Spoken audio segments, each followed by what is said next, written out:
ప్రభాకర్ మీద ఇటు హుజరాబాద్ ఎమ్మెల్యే పాడి కౌశల్ రెడ్డి సంచలనమైనటువంటి భారీ స్కామ్ ఆరోపణలు చేస్తున్నారు. ఆ స్కామ్ ఏంటిది, అసలు దాని వాల్యూ ఏంటి, దాని కథ సమావేశం ఏంటిది, అసలు స్కామ్ ఏంటిది, పొన్నం ప్రభాకర్ మంత్రి గారి మీద చేయడానికి ప్రధాన ఆరోపణ ఏంటిది, దాని వాల్యూ ఎంత ఉంది?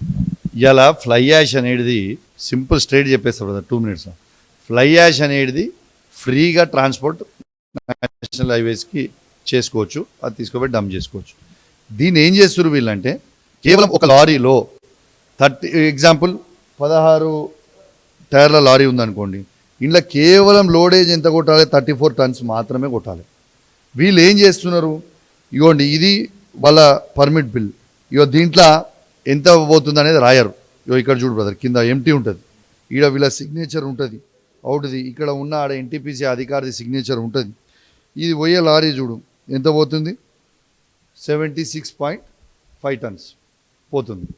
ఇది స్వయంగా నేనే ఒక శాసనసభ్యునిగా నిలబడి లారీని పట్టుకొని చూపించిన తర్వాత కూడా ట్రాన్స్పోర్ట్ మినిస్టర్ గారు నా కాన్స్టిట్యున్సీ నుంచి పోకుండా ఇప్పుడు క్యాన్సిల్ చేసి రూట్ మార్చి కొత్తపల్లి నుంచి హుస్నాబాద్ మీద నుంచి తీసుకుపోతున్నారు. అంటే దీని అర్థం ఏంటిది?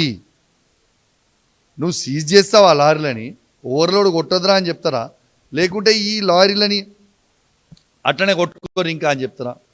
అంటే దీని అర్థం ఏంటిదంటే, ఈ 34 tonsకి అయ్యే ఎక్స్పెండిచర్ 25,000 to 30,000. సో ఈ 25-30,000లోనే 34 tons గారు వీళ్ళు దాన్ని డబుల్ కొడుతురు. సో వీళ్ళకి అదనపు 25-30 వేలు మిగులుతూ ఉన్నాయి. రోజు 300 లారీలు కొడతారు, అంటే 90 లక్షల రూపాయలు మిగులుతున్నాయి. ఈ 40 లక్షలేమో ఈ అధికారులు ఈ ఓనర్స్ వాళ్ళు తీసుకొని 50 లక్షల రూపాయలు స్వయంగా మంత్రికే పంపుతూ ఉన్నారు. సో ఈ ఆర్పీ ట్యాక్స్ అయిపోయింది. ఇది Revanth Reddy Ponnam Prabhakar tax, this is become RP tax. అయితే ఇప్పుడు మీరు చెప్తున్న దాని ప్రకారం ఏంటంటే, వెహికల్స్ అన్నీ కూడా హుజరాబాద్ నుంచి కాకుండా హుజరాబాద్ చుట్టూ తిప్పును పోతున్నారు. కాబట్టి మంత్రి పొన్నం ప్రభాకర్ ఉంది, రవాణా శాఖ మంత్రి, కాబట్టి ఆయనకి ప్రమేయం ఉందని అంటున్నారు. అంటే కేవలం ఇది ఆరోపణలు మాత్రమే, మీ దగ్గర ప్రూఫ్స్ ఉన్నాయి అంటే? డెఫినెట్ బ్రదర్, క్యాష్ తీసుకునే ప్రూఫ్ ఉంటుందా? నీకు పేర్లతో సహా చెప్పిన, వాళ్ళ కొడుకు పొన్నం అనూప్, దీనికి ఈయన కలెక్షన్ ఏజెంట్ అని మీకు చెప్పిన, క్లియర్గా చెప్పిన.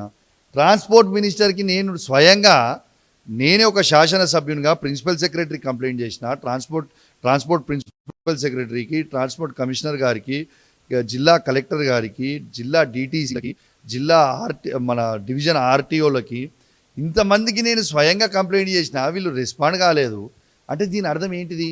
You tell me. Transport minister గారి ఇన్వాల్వ్మెంట్ ఉన్నట్ట లేనట?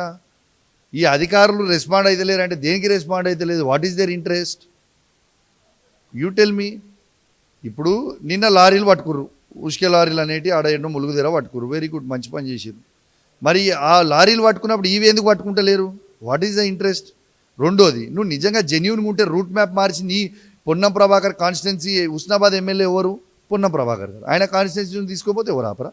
నేను క్లియర్గా చెప్తున్నా, అధికారులు గిట్లా వాళ్ళ డ్యూటీ వాళ్ళు చేయకపోతే ఎన్టీపీసీ నుంచి ఖమ్మం వరకు ఏ ఊర్లో వస్తాయో మా బీఆర్ఎస్ పార్టీ కార్యకర్తలు ఆ డ్యూటీ చేస్తారు.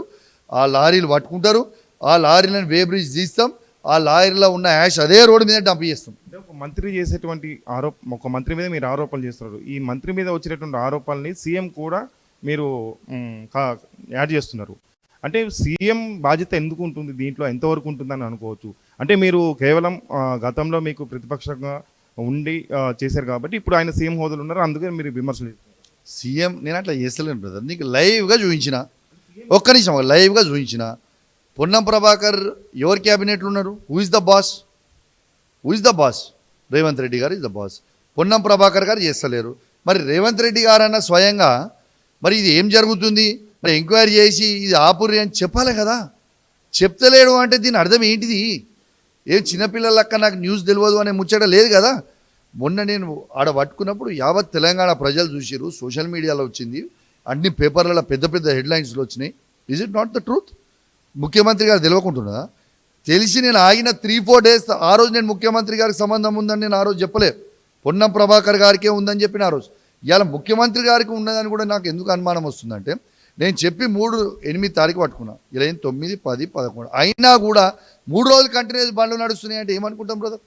ముఖ్యమంత్రి గారు కూడా చేయి ఉన్నట్టే కదా. దీని అర్థం ఖచ్చితంగా ముఖ్యమంత్రి గారు, ట్రాన్స్పోర్ట్ మినిస్టర్ గారు ట్యాక్స్ పోతా ఉంది, ఆర్పీ ట్యాక్స్ అవుతా ఉంది అని చెప్పి సందర్భంగా ఫైనల్గా ఈ సబ్జెక్ట్ నుంచి పక్కన పెడితే చాలా మందికి ఒక ఇంట్రెస్ట్ ఉంటుంది. ఎప్పుడైనా కేసీఆర్ బయటకు వస్తున్నా ఒక సంచలనం ఉంటుంది, కొన్ని రోజులు దూరంగా ఉంటున్నా ఉంటుంది. ఇప్పుడు కేసీఆర్ గారు ఏం చేస్తున్నారు, నెక్స్ట్ ఏం చేయబోతారు? ఎందుకంటే మీకు లోక్సభ ఎన్నికల్లో ఒక్క సీట్ కూడా రాలేదు, అసెంబ్లీలో అధికారం కోల్పోయారు ఎన్నికల్లో. సో ఇప్పుడు నెక్స్ట్ కేసీఆర్ గారు ఏం చేస్తున్నారు, ఏం చేయబోతున్నారు? చూడు, మాకు బాధ్యత కలగా ప్రతిపక్ష హోదా మాకు ఇచ్చిర్రు. 39 మంది ఎమ్మెల్యేలు మేము గెలిచిండే, సరే ఒకరు చనిపోయారు.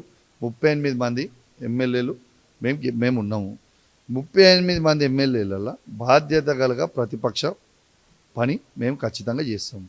ఉదాహరణ, ఇవాళ ఏం చేసినాం, ఇవాళ దీని మీద దొరకబట్టినాం, మాకు ప్రజలు వచ్చి రిప్రజెంటేషన్ మాకు గలం ఇప్పినాం, చెప్తున్నాం. బాధ్యత గలగా ప్రతిపక్షంగా ఖచ్చితంగా పనిచేస్తాం, ప్రజల పక్షాన మేము ఉంటాం. కేసీఆర్ గారి నాయకత్వంలో అద్భుతంగా పనిచేస్తాం. మళ్ళీ ఎవ్వరు ఊహించుకోని విధంగా అధికారంగా కూడా వస్తాం ఎప్పుడు ఎన్నికలు వచ్చినా. Thank you. ఇది మొత్తం మీద ఏదైతే రవాణా శాఖ మంత్రి పొన్నం ప్రభాకర్, అదేవిధంగా సీఎం రేవంత్ రెడ్డి మీద కూడా సంచలన ఆరోపణలు చేశారు. మొత్తం మీద ఈ ఫ్లై యాష్ ద్వారా వచ్చేటువంటి ఆదాయం మంది వాళ్ళిద్దరికీ వెళ్తుందని కూడా ఆయన ఆరోపణలు చేస్తున్నారు. దీని మీద కూడా నిరూపించడానికి తను సిద్ధంగా ఉన్నామని చెప్పని పాడి కౌశిక్ రెడ్డి చెప్తున్నారు. కెమెరా పర్సన్ బంటితో బ్రహ్మాజీ, న్యూస్ 360 హైదరాబాద్.